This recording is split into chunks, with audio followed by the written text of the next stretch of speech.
Dan orang, Pak, kalau banyak mengingat kematian dimuliakan oleh Allah dengan 3 hal. Sebagaimana disebutkan oleh Abu Ali Ad-Daqqaq, ulama Islam abad ke-5 Hijriah. Perkataannya dinukilkan oleh Imam Al-Qurtubi dalam kitab At-Tadhkirah bi Ahwal Maut wa Umul Akhirah. Yang pertama, ta'jilut taubah, segera bertaubat, Pak. Tidak nunda-nunda. Antar deh. Yang kebiasaan minum khamar, yang kebiasaan judi, terutama di zaman sekarang judi online, yang kebiasaan berhutang riba.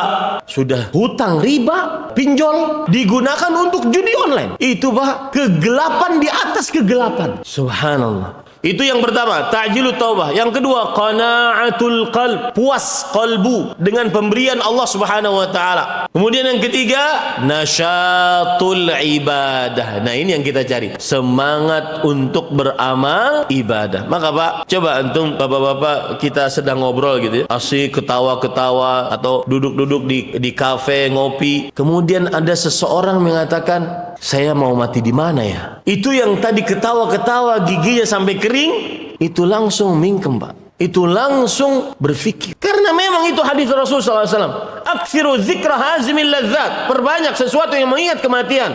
Fa innahu ma dzakarahu fi dhiq illa wassah. Tidaklah seseorang mengingat kematian dan dia sedang dalam keadaan kesempitan hidup. Miskin, banyak penyakit, banyak urusan, banyak masalah. Tapi kalau mengingat kematian, jadi lapang dadanya, nyaman nafasnya. Wala yadhkuruhu fi sah illa dhayyaqah. Dan tidaklah dia mengingat kematian dalam keadaan hidupnya nyaman. Nyaman makan, nyaman minum, nyaman bersafar, nyaman macam-macam. Kecuali mengingat kematiannya tersebut akan menyempitkannya.